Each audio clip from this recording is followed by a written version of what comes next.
ఏడుతాను ఏమైంది కొడుకు అది కాలేజీ పోలేదా? అమ్మా మనం ఏదైతే అనుకున్నామో అదే అయింది. ఇది మనం మోసం చేసిందే. ఏమైంది బిడ్డ? ఏం జరిగిందిరా? ఏం చేసినవే నువ్వు? అమ్మా నేను పోయేసరికి బస్ స్టాండ్ లో కూర్చొని ఇవంతో మాట్లాడుకుంటా వాని చేతులు చేసుకొని మాట్లాడుకుంటా వీళ్ళిద్దరు. ఎవడేవాడు వాని చేతులలో చేసుకుంటా మాట్లాడుతున్నావాట? ఎంత నమ్మిన చెల్లె నిన్ను గారాభంగా పెంచితే గిదానా నువ్వు చేసేది? చెప్పే నల్లికుట్లదానా అన్న అడుగుతా అంటే నల్లిగా వేడ్చినట్టు ఏడుతానవేందే?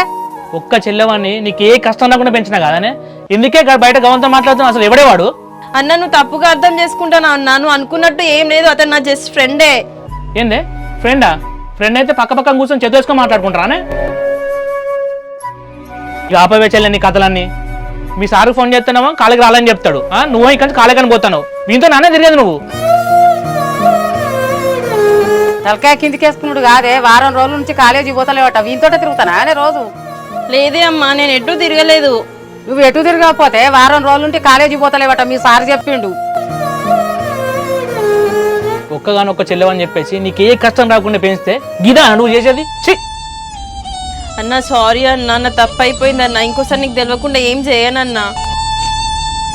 చేసేదంతా చేసుకుంటా సారీ చెప్తామైందా చెల్లె? నేను తిడదామన్నా కొడదామని నలుగురు చెప్తే పరువు పోతా నువ్వుకుంటానే.